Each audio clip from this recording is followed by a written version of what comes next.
భోజనానికి ముందు కాళ్ళు కడుక్కోవాలి అని ఎందుకంటారు? ఇక్కడ మనం అనేక కారణాలు చెప్పుకోవచ్చు. ఒకటి ఏమిటంటే, భోజనం అనేటువంటిది భగవత్ స్వరూపంగా మనకి ఆరోగ్యాన్ని, ఆయుష్ని ఇచ్చేదిగా మనం భావిస్తున్నాం. మనకి ఆరోగ్యాన్ని ఇస్తుంది, ఆయుష్ని ఇస్తుంది. మన మనస్సు కూడా పనిచేయడానికి దాని మీదే ఆధారపడి ఉంటుంది. అంటే దైవ స్వరూపమైనటువంటి ఆహారాన్ని, మన జీవితానికి ఆలంబన అయినటువంటి దాన్ని, మనకు ప్రాణాధారమైనటువంటి ఆహారాన్ని స్వీకరిస్తూ ఉన్నాం. అంటే ఆ ప్రదేశానికి ఎలా వెళ్ళాలి? మనం దేవుడి గుడికి మనం ఎలా వెడతాం? కాళ్ళు కడుక్కొని లోపలికి వెడతాం. అదేవిధంగా భోజనం చేసే ముందు కూడా తప్పనిసరిగా కాళ్ళు కడుక్కోవాలి అంటారు. ఎందుకు అంటే, ఎక్కడెక్కడో తిరిగి వచ్చినప్పుడు మనం కాళ్ళు కడుక్కోకుండా భోజనం ముందుకు రాకూడదు. అంటే భోజనం ముందుకి కాళ్ళు కడుక్కోకుండా వచ్చాము అంటే దాని ప్రభావం అక్కడ ఆ పరిసరాలకు కూడా పాకుతుంది. అందుకని తప్పనిసరిగా కాళ్ళు కడుక్కుని భోజనం చెయ్యాలి అంటారు. అయితే ఈ రోజుల్లో చాలా మంది అనవచ్చు, ఏమండి ఇప్పుడు మనం ఎక్కడ కూర్చున్నాం, మనం కింద కూర్చొని భోజనం చేయట్లేదు కదా, డైనింగ్ టేబుల్ మీద కూర్చొని చేస్తున్నాము, ఎక్కడి నుంచో వస్తే మాత్రం ఏముంది, దాని ప్రభావం మనం తినేటువంటి విస్తరి దాకా వెళ్ళదు కదా అనేటువంటి విషయాన్ని కూడా చాలా మంది చెప్పచ్చు.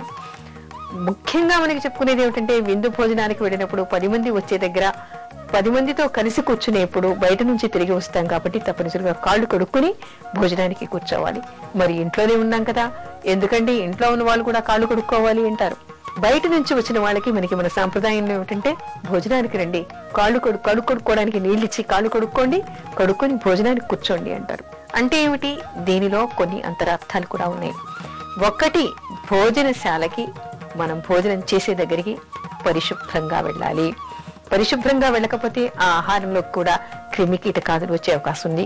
దాని ద్వారా వ్యాధులు వచ్చేటువంటి అవకాశం ఉంది. అంతేకాకుండా మరో మర్మమైనటువంటి విషయం కూడా ఉంది. ఏమిటంటే, వృద్ధులు కానీ, డయాబెటీస్ ఉన్న వాళ్ళు కానీ, పిల్లలు కానీ, ఎవరైనా మామూలు వాళ్ళైనా సరే భోజనం చేసినప్పుడు ఏమవుతుంది, మనకి మన ఉదర భాగం బరువు పడుతుంది. అంటే మనం తినేటువంటి ఆహారం వలన, నీళ్ల వలన కూడా బరువు పడుతుంది. బరువు పడినప్పుడు మన అన్నాశయం బరువు అంతా కూడా దీని మీద పడుతుంది. మనకి కింద ఉన్నటువంటి మూత్ర పిండాల మీద, మూత్రాశయం మీద పడుతుంది. అంటే ఏమిటి? భోజన సమయానికి ముందే ఎవరైనా సరే మూత్ర విసర్జన చేసి తర్వాత కాళ్ళు కడుక్కొని భోజనానికి రావాలి. ఆ విషయాన్ని మర్మంగా ఎవరైనా కూడా ఏం చెప్తారు, వెళ్ళి కాళ్ళు కడుక్కుని రండి అంటే దాని అర్థం వెళ్ళి మీకున్నటువంటి అవసరాలు తీర్చుకొని రండి, కాళ్ళు కడుక్కొని రండి అని.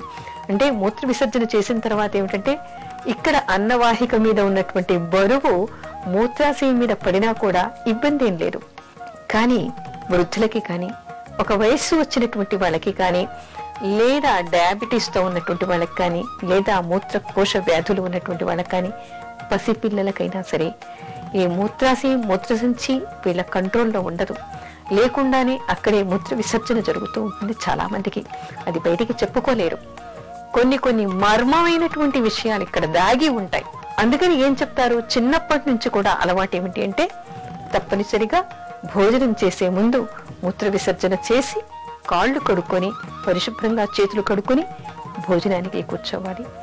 అదేవిధంగా మనం విందులు వినోదాలకి వెళ్ళినప్పుడు 10 మందిలో కలిసి భోజనం చేసినప్పుడు బయట నుంచి పెడతాం. బయట నుంచి వెళ్ళినప్పుడు చెప్పులు విడిచి శుభ్రంగా కాళ్ళు కడుక్కొని భోజనం చేయాలి. అందుకే అంటారు, కాళ్ళ తడి ఆరకుండా భోజనం చెయ్యాలి. అంటే కాళ్ళ తడి ఆరకుండా అంటే భోజనం చేసే ముందు, భోజనానికి కూర్చునే ముందే కాళ్ళు కడుక్కొని రావాలి, కాళ్ళు కడుక్కొని వచ్చి భోజనం చేయాలి. అలా చేయటం వల్ల ఒకటి, ఇక్కడ తినేటువంటి ప్రదేశంలో పరిశుభ్రంగా ఉంచడం, మరొకటి మన శరీర ఆరోగ్యాన్ని మనం కాపాడుకోవడం, మన శరీర అవయవాల్ని మనం అదుపులో పెట్టుకోవడం అనేటువంటి అంతరార్థాలు దీని వెనుక దాగి ఉంటాయి.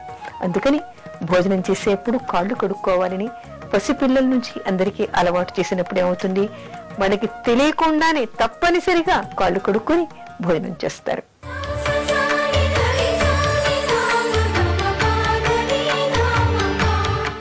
మంచం మీద కూర్చుని భోజనం చేయకూడదా? ఈ విషయాన్ని మనకి అనంతపురం నుంచి చంద్రశేఖర్ రెడ్డి గారు రాస్తూ ఉన్నారు. మంచం మీద కూర్చుని భోజనం చేయరాదా, ఎందుకు చేయకూడదు అని వీరు అడుగుతూ ఉన్నారు. అసలు ఇంతకు ముందు మనం ఏం చెప్పుకున్నాం, భోజనం చేసేప్పుడు మాట్లాడకూడదని, భోంచేసేప్పుడు చేతులు కడుక్కోవాలని, ఆ భోజన పాత్రలు కానీ ప్రదేశం కానీ పవిత్రంగా పరిశుభ్రంగా ఉండాలి అని మనం చెప్పుకున్నాం. అదేవిధంగా కాళ్ళు కడుక్కుని భోజనం చేయాలి అని చెప్పుకున్నాం. మరి మంచం మీద భోజనం చేయకూడదా అంటే అర్థం ఏమిటి? దీని వెనుక ఏమున్నాయి? మంచంలో ఏముంటుంది? మంచంలో మనం పడుకొని విశ్రాంతి తీసుకుంటాం, నిద్రపోతాం. నిద్రపోయినప్పుడు మనం దుప్పట్లు ఉతికినా కూడా తప్పనిసరిగా మన కాళ్లకు ఉన్నటువంటి మట్టి కానీ లేదా మన శరీరంలోని మాలిన్యాలు కానీ మంచంలోని పక్కకి అతుక్కుని ఉంటాయి. ఎందుకు? నిద్ర సమయంలో మనకి స్వేదం వస్తుంది. స్వేదం వచ్చినప్పుడు ఆ స్వేదమంతా ఎక్కడికి వెడుతుంది? మనం కట్టుకున్నటువంటి బట్టలకి, పక్కకి, కప్పుకున్న దుప్పట్లకి, వాటన్నిటికీ కూడా దాని ప్రభావం ఉంటుంది, అంటుకుని ఉంటుంది. అక్కడ ఉన్నటువంటి బ్యాక్టీరియా కానీ సూక్ష్మ క్రిములు కానీ అక్కడే ఉంటాయి. మరి అలాంటి ప్రదేశంలో మనం పరిశుభ్రంగా తినవలసినటువంటి ఆహారాన్ని కంచంలో పెట్టుకుని మంచం మీద కూర్చొని తినటం ఎంతవరకు సైంటిఫిక్ గా బాగుంటుంది, ఎంతవరకు ఆరోగ్యానికి మంచిది అనేటువంటి విషయాన్ని ఆలోచించాలి. కేవలం మనం పరిశుభ్రంగా తినటం కోసం, మన ఆరోగ్యాన్ని కాపాడుకోవడం కోసం అన్నం అనేటువంటిది పరబ్రహ్మస్వరూపంగా భావించడం వలన మనం అన్నాన్ని ఒక ప్రత్యేకమైనటువంటి ప్రదేశంలో పెట్టుకుని తింటాం. చాలా మంది తాము పీట మీద కూర్చుంటే తమ కంటే ఎత్తైన పీట మీద భోజనాన్ని పెట్టుకుని తింటూ ఉంటారు. ఎందుకు అంటే అన్నాన్ని పవిత్రంగా భావించడం వలన. మరి పవిత్రంగా భావించేటువంటి దేవుణ్ణి మన పక్క మీద పెట్టుకొని కూర్చుంటామా? మనం పక్క మీద పెట్టుకుని పూజ చేస్తామా? చేయం కదా. ఇక్కడ కావలసింది ఏమిటి? ఒక పవిత్రమైనటువంటి భావన, మరొకటి మనకి ఆరోగ్యానికి బాగుండాలి. తినేటువంటి ఆహారాన్ని పరిశుభ్రమైనటువంటి విధంగా పరిశుభ్రమైనటువంటి ప్రదేశంలో తినాలి. మరో విషయం, మంచం మీద కూర్చొని భోజనం చేస్తూ ఉంటారు. చేసినప్పుడు ఒక్కోసారి ఏమిటి, ఆ తినేటువంటి పదార్థాలన్నీ కూడా చుట్టుపక్కల పడుతూ ఉంటాయి. అన్నం మెతుకులు కానీ లేదా అందులో ఉన్నటువంటి రసద్రవ్యాలు కానీ, అంటే చారు, పులుసు, సాంబారు ఇలాంటివి కానీ, పెరుగు కానీ, నూనె కానీ, నెయ్యి కానీ, తాగేటువంటి మంచినీళ్లు కానీ దొర్లి మంచం మీద పడేటువంటి అవకాశం ఉంది. అలాంటప్పుడు పక్కంతా కూడా వాసన పడుతుంది, పక్కంతా కూడా పాడైపోతుంది కదా. మరి మంచం మీద తినటం వల్ల ఎలాంటి ఉపయోగం ఉందని మంచం మీద తింటారు? మంచం తప్ప తినడానికి మనకి ఏ ప్రదేశము లేదా? అందుకని మంచం మీద భోజనం చేయకూడదు.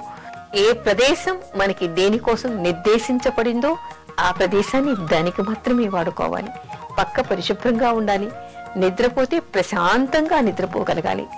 హాయిగా నిద్రపోయి మనం విశ్రాంతి తీసుకోగలగాలి. అక్కడ చీకాకుగా అక్కడే భోజనం చేసి, అక్కడే చదువుకొని, అక్కడే అన్నీ చేసి అక్కడే పడుకుంటే నిద్ర కూడా ప్రశాంతంగా పట్టదు. భోజనం పవిత్రమైనటువంటి ప్రదేశంలో, పరిశుభ్రమైనటువంటి ప్రదేశంలో భోంచేయాలి.